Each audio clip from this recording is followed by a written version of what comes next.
People have been using the spirit molecule for centuries in terms of ceremonies and rituals, but only recently has the Western world woken up to this idea that, maybe we could use it to help treat disorders too.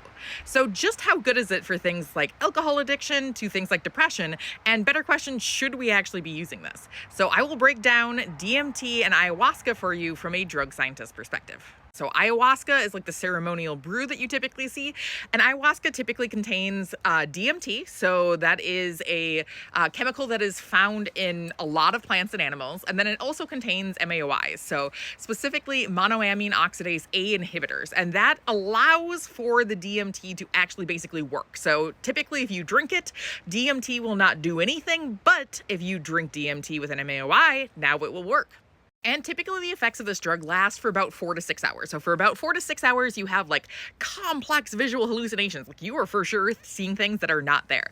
You also have a lot of introspection. So people report that they basically start thinking about themselves. They look into their own soul, basically. This provides transcendence and insights that allow for things like healing, and allow for the processing of things like trauma. So you'd think that this would work for things like psychological disorders, and we actually have a lot of evidence that suggests that it might.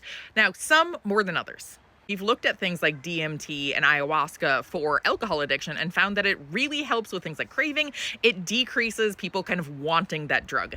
And it seems to do this better than the other psychedelics. So it seems to do this more so than things like shrooms, more so than things like acid, even more so than things like Molly.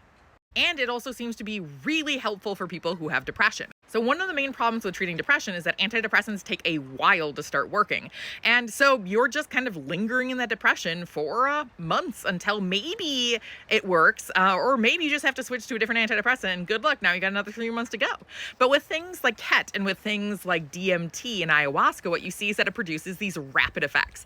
And these effects actually last for a while too. So some people doing an ayahuasca ceremony suggest that the effects on depression last for 6 months afterwards, substantial long-term improvements that typically occur almost immediately.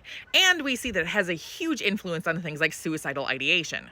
Now, I'm going to give you the actual results from this study because I think you need to fully understand just how powerful this effect was. So on baseline, before they got DMT in this particular study, they found that 86% of the participants had ideation and 43% of them had severe ideation. By the next day, nobody had severe ideation, and about 80% of people had no ideation whatsoever. And after 3 months, only about 1 in 5 of them had any ideation return. So in general, this is startlingly good results from DMT. And it seems to help with things like depression in particular because the way that DMT works is by increasing serotonin. So it works the same way that other psychedelics do. And so that increase of serotonin is the same way that a lot of antidepressants work. But it seems to go an extra added step for this too. And it seems like it might actually promote neurogenesis. So that's actually the growth of new neurons. So what DMT is doing is potentially increasing new neuronal growth, specifically in brain areas that are linked to depression. And this might cause long-term, incredibly powerful effects on depression. Now, it seems promising for other things too. So we see that it might help with things like PTSD as well as eating disorders. Now, for PTSD, what it seems like is that DMT actually helps people process that actual trauma. So they'll actually remember the emotion, they remember the traumatic experience, go through that memory while they're under the drug. And then that processing during the drug actually kind of helps them with PTSD symptoms after they're done with it. They actually did a study with veterans who have PTSD, specifically combat PTSD. And what they found was that 71% of them had clinically meaningful differences after the 3-day ayahuasca retreat that they had. Also might be helpful for eating disorders. Now, we do see that introspection that you have while going through the retreat, that might specifically help with things like the EDs. But there is a problem with this, and that is that the retreat itself could actually spark problems with this type of behavior. So there might be some dietary restrictions during the ceremony, and then also one of the side effects of things like DMT and ayahuasca in particular is that you just vomit, you vomit a lot. So that purging behavior might be kind of triggering for somebody who has an ED. So it could be beneficial in the long term, but it might provide that kind of automatic trigger that might not be great in the short term.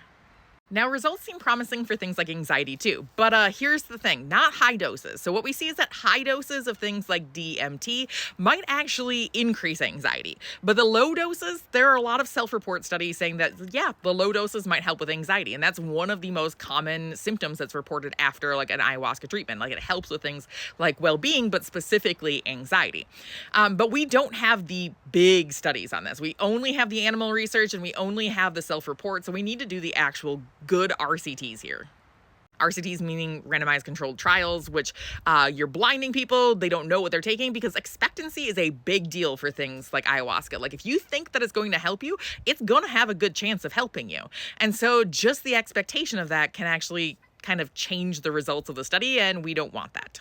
Now, those are the potential beneficial effects, but it could have some problematic effects on other disorders. So we see that for things like schizophrenia and bipolar, that maybe these types of retreats might actually trigger some of those symptoms. And like, while it doesn't seem that dangerous, there are a lot of studies that say it doesn't have that many adverse effects. So when people take it in terms of a ritual, like, yeah, they're going to vomit a lot, they're going to have a lot of nausea, and they might experience like mild psychological discomfort, but long term, it doesn't have any like organ toxicity. That's what they literally say. It doesn't have organ toxicity. And it doesn't have any sort of cognitive problems, but could be neurotoxic long term, might lead to weight gain long term. We haven't been looking at this that long, and a lot of the studies are just looking at kind of like a one-time ritual, 1 day or a 3-day ritual, or you just take DMT once. We're not looking at the long-term side effects, although we need to be because this is becoming more popular.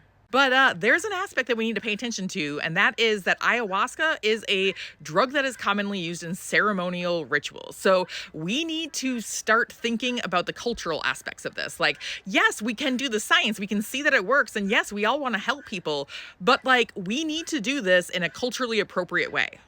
And this was brought up when I was talking about salvia. So I was talking about how like salvia seems genuinely terrible, and people are like, yeah, but that's because people are smoking it. That's not the way that it's commonly used in rituals. And so maybe you just have more of these terrible experiences if you're like ignoring the centuries of use that have been done by specific cultures, just completely disregarding that and then just kind of doing whatever you want to.